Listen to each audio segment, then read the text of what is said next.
Hello everyone, आज हम discuss करेंगे मेगास्पोरोजेनेसिस, जिसमें हमारी megaspore mother cell meiosis process के थ्रू मेगास्पोर का फॉर्मेशन करती है। अब ये सब हम समझेंगे इस डायग्राम की हेल्प से।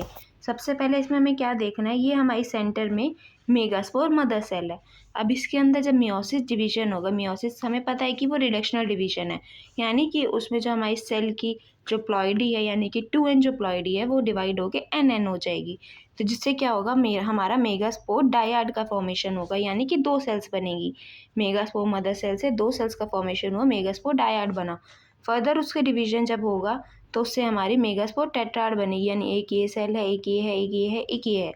अब मेगास्पोर टेट्राड के बाद क्या होता है कि हमारी इसमें से जो 3 सेल्स हैं वो हमारी डीजनरेट कर जाएंगी, और जो एक सेल है फर्दर वही डेवलप करेगी आगे टू फॉर्म एग सेल, यानी एम्ब्रियो सैक का फॉर्मेशन करने के लिए सिर्फ एक सेल फर्दर डेवलप करेगी। उसमें क्या होता है, हमारा फर्दर माइटोटिक डिवीजन होगा, यानी कि रिडक्शनल डिवीजन नहीं होगा। उसमें हमारी सेम क्लोन सेल्स बनती हैं।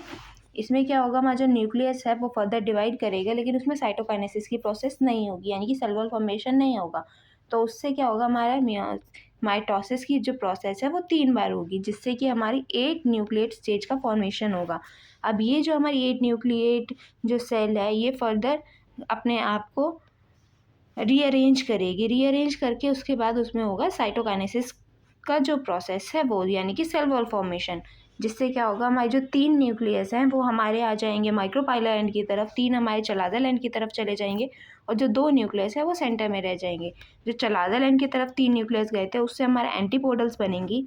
जो हमारे माइक्रोपाइलर एंड की तरफ गए थे उससे हमारी एक एक्सेल फॉर्मेशन होगी, 2 हमारे सिनर्जिस का फॉर्मेशन होगा, और जो 2 न्यूक्लियस हमारे सेंटर में रह गए थे वो हमारे पोलर न्यूक्लियाई का फॉर्मेशन करेंगे।